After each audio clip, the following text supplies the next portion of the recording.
کبھی کبھی تو میں خود حیران ہو جاتا ہوں جب شہروں میں بڑے بڑے آفیسرز کو دیکھتا ہوں جو قادیانی ہوتے ہیں کہ باپ بھی کالا ہے، ماں بھی سیاہ کالی ہے، بیٹی کس طرح اور بیٹا کس طرح چٹے پیدا ہو گئے، تب جا کے سمجھ آتا ہے ان کے پیچھے سلسلہ کوئی اور ہے۔ دوسری بات، ڈاکٹر لیاقت نیازی صاحب ایک اچھے سیکریٹری تھے پنجاب گورنمنٹ کے، انہوں نے اپنی کتاب میں اور اوورال انہوں نے ایک بات لکھی ہے کہ ربوہ میں یہ ایئرپورٹ بنانے لگے ہیں اور ڈائریکٹلی یا انڈائریکٹلی اب ان کا رابطہ شروع ہو جانا ہے اسرائیل کے ساتھ اور امریکہ کے ساتھ۔ اور یہ بھی آپ کو یاد ہوگا کہ مودی جب اسرائیل میں گیا تو اس کے جو صدر مملکت تھا اسرائیل کا، اس کے ساتھ صرف ایک ہی بندہ شیروانی اور جناح کیپ میں آ کے مودی کو ریسیو کر رہا تھا، وہ جماعت احمدیہ کا صدر تھا۔ تو وہ اسرائیل جو مسجد الاقصی اور بیت المقدس کو تباہ کرنے پہ تلا ہوا ہے، اس کے ساتھ اگر وہ کسی کو کھڑا ہونے کی اجازت دیتے تو صرف قادیانی جماعت کے یا قادیانی فتنے کے امیر کو یا خلیفے کو اجازت دیتا ہے۔ تو کیا اب بھی تم لوگوں کو کوئی سمجھنے کی ضرورت ہے کہ بھئی یہ کتنے بڑے دین کے یا ملت کے غدار ہیں؟ اور پھر کسی دن یہ بھی بتاؤں گا کہ یہ کشمیر ہمارا حصہ کیوں نہیں ہے، یہ گرداسپور اور یہ کرتارپور کی راہداری کا جو ڈرامہ ہے، اس کے پیچھے یہ علاقہ پاکستان کو ملا کیوں نہیں تھا؟ یہ آکوپائیڈ کشمیر کے ایریاز پاکستان کو ٹچ ہونے تھے، کشمیر آزاد ہونا تھا، اس میں بھی یہ کون کون سے قادیانی گھسے ہوئے تھے جو کشمیر آج تک ہمارا حصہ نہیں بنا۔ بنگلہ دیش کو الگ کرنے میں کون کون سا بیوروکریٹ تھا؟ ایم احمد تھا وہ بیوروکریٹ جو انوالو تھا بنگلہ دیش کو الگ کرنے میں، پاکستان کو 2 لخت کرنے میں۔ تم کیا کیا چیزیں تمہاری سامنے رکھوں میں؟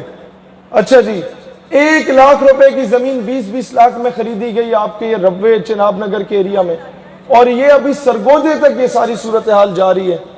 اب بتاؤ نا، وہ تو طاقتور نہیں ہے بھائی جان، ہم بزدل اور بغیرت ہیں جو ہم لوگ زمینیں بیچ رہے ہیں اپنی۔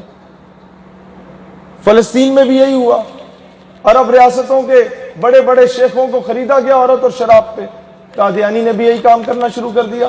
اسرائیل کی فورن منسٹر کہتی ہے میں کسی بھی عرب شیخ کے آگے لیٹنے کو تیار ہوں اپنی ریاست کے لیے۔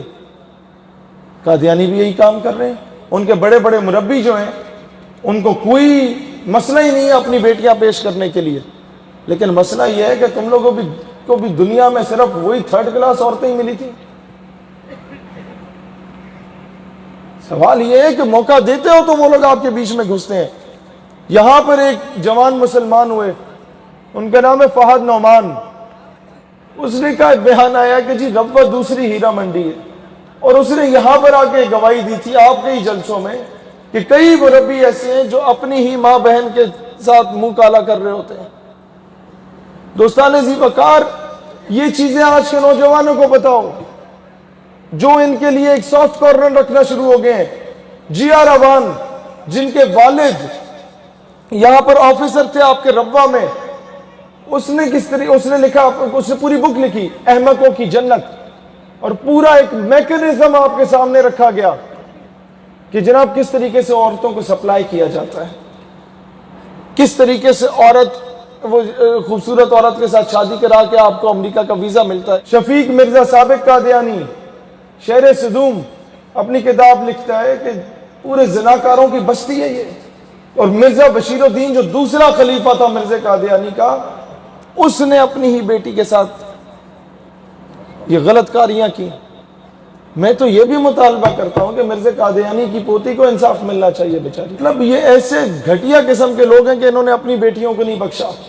اور پھر مفتی ابو لبابہ صاحب لکھتے ہیں اپنی بک دجال میں، اور اسے اوریا صاحب نے بھی اپنے آرٹیکل میں لکھا کہ قادیانی عورتیں کس طریقے سے اینٹی پاکستان نیریٹو کو پروموٹ کرتے ہوئے ایڈز کو پھیلا رہی ہیں۔